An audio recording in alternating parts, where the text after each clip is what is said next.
Hey, what's going on guys? My name is Rampage and welcome to Gaming News. Now, if you haven't heard already, the Rise of the Tomb Raider was announced for exclusively to Xbox, coming holiday 2015. Now, after watching Angry Joe's video, right, I wasn't aware of this. I didn't know that Crystal Dynamics actually had a Tumblr post update sort of thing about this, which makes everything a lot worse. Now, how does it make it worse? Well, here's what they have to say. We've just announced that Rise of the Tomb Raider coming holiday 2015 is exclusively on Xbox. We consider all of you the lifeblood of Tomb Raider and the work we do at Crystal. I'd like to give you some insight into this decision and why we feel this is the very best thing for the Tomb Raider sequel we're creating at the studio. Okay, I have to stop you there. So, you're saying that we, as the community that, enjoyed the Tomb Raider reboot, are the lifeblood for Tomb Raider, or what made your game somewhat successful, because it was a fucking successful title, regardless of what Square Enix says, but yet you're going to say that this is the best thing for your sequel? The best thing for this sequel was to have the game on multiple platforms, as a lot of people were really hyped about this announcement, or the announcement prior to this, which was a sort of teaser announcement, yeah? So, if you're going to say that having the game exclusively on one system is the best idea you could possibly have come up with, then I'm sorry, but your logic is completely fucking backwards. If you get a butt ton of money from Microsoft to say this game is exclusive for Xbox, right? Now, I'll get onto the statement of coming holiday 2015 exclusive on Xbox in a moment. But if you're going to have the game exclusive on Xbox, mind you, a system that's basically only sold around 5 million units, which towards the PS4 has sold 10 million units, so that's apparently they've sold 3-to-1 ratio to each other, which is not fucking good. Obviously, the 3 is on the PlayStation side and the 1 is on the Xbox side. So, you're going to release the game for a console that's selling less, that has less of a user base, and then say that that's the best opportunity for your game. Well, I don't know what kind of logic you have, but that's not how it works. If some company gives you a dickload of money and you can only release it on that specific platform, either way, you're still limited to one platform. You're still limited to the sales of one platform. Now, all of these people that do look at sales and do care about sales, and obviously Square Enix does care about sales because they were bitching about Tomb Raider's sales and bitching about Sleeping Dog's sales. So, you're going to risk less of a sales count for a butt ton of money from Microsoft. Okay, let's continue, shall we?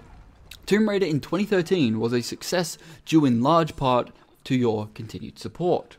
So, it was a success, but yet Square Enix complained and said that it didn't sell enough. Okay, our goal has always been to deliver something truly special with Rise of the Tomb Raider. Today's announcement with Microsoft is one step to help us to put Tomb Raider on top of the action-adventure gaming. What?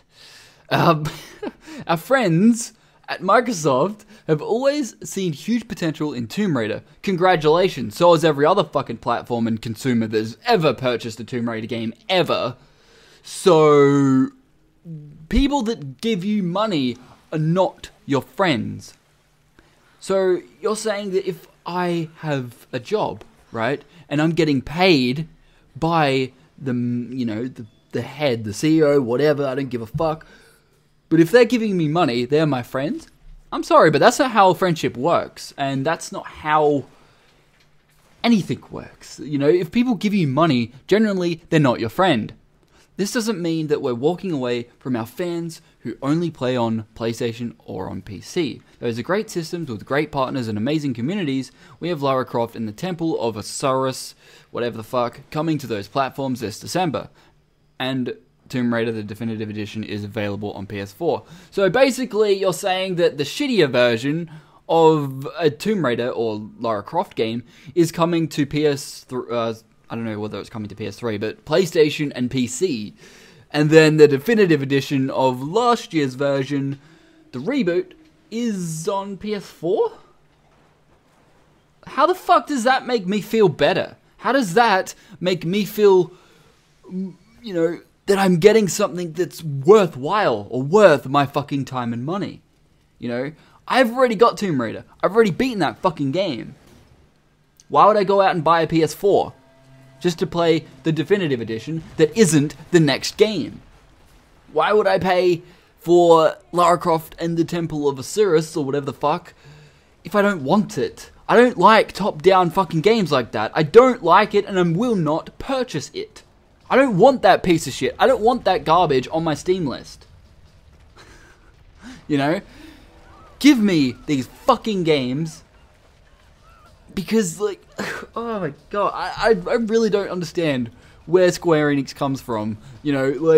Having the idea that making a sequel to a game that was already multi-platform is the right choice. Now, granted, Microsoft has also done this shit before with Dead Rising. Dead Rising 1 was originally on Xbox 360. Dead Rising 2 was multi-platform. Dead Rising 3, on the other hand, was Microsoft exclusive, or back when it was announced, an Xbox One exclusive. Now it's on PC. They've also done this with Halo. They killed support for Halo on PC. They stopped at Halo 2. They also did that with Fable. They didn't give PC Fable 2. I don't know whether that was a Microsoft Game Studios decision or whether that was a Microsoft choice, but, still didn't get it. As well as Gears of War. Gears of War was, when I first played Gears of War on Xbox 360, I loved that game. I really enjoyed it. And the fact that I could play it on PC without buying an Xbox 360 was a massive thumbs up. The fact that I could actually enjoy it on a different platform and I didn't have to go out and buy a 360, I could actually just play it on my laptop and be fine. Yes, I played that game on a laptop, fuck you. That was amazing. And the fact that they cancelled all future plans to bring Gears of War to PC basically killed the entire franchise for me. Same with Halo. Same with Fable 2, whatever. The fact that I cannot play those games without purchasing a Microsoft platform, I don't want to do that. I really don't. So the fact that you're basically taking a lot of these games away from your potential customers is the exact same thing here. You're doing the exact same thing, except you're doing it the other way around. You are taking a multi-platform game and making it an exclusive simply because you guys don't have a game like Uncharted. The logical reasoning behind that decision would be, let's not fuck up a multi-platform game franchise, let's make our own. That would be the logical idea that you guys could have come up with over at Microsoft. But no, you had to, just slap us all in the face and just be like, alright, we are going to give Crystal Dynamics, Square Enix, a butt ton of money, just so we can have this game as an exclusive to our platform.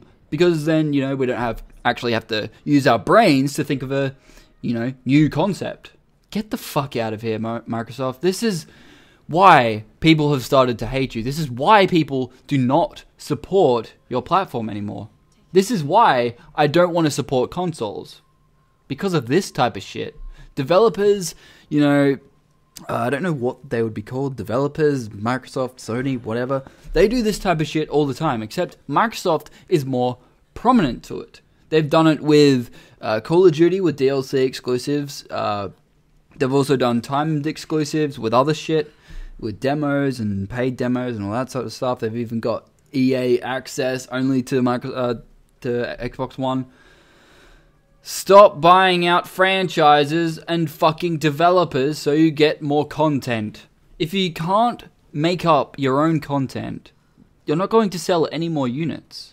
Your system is basically going to become irrelevant. People won't care. If you stop caring about the consumer or potential consumer that will pay for your system, you're going to hit the floor very fucking hard. Because I don't believe there's a way back from this. I really don't.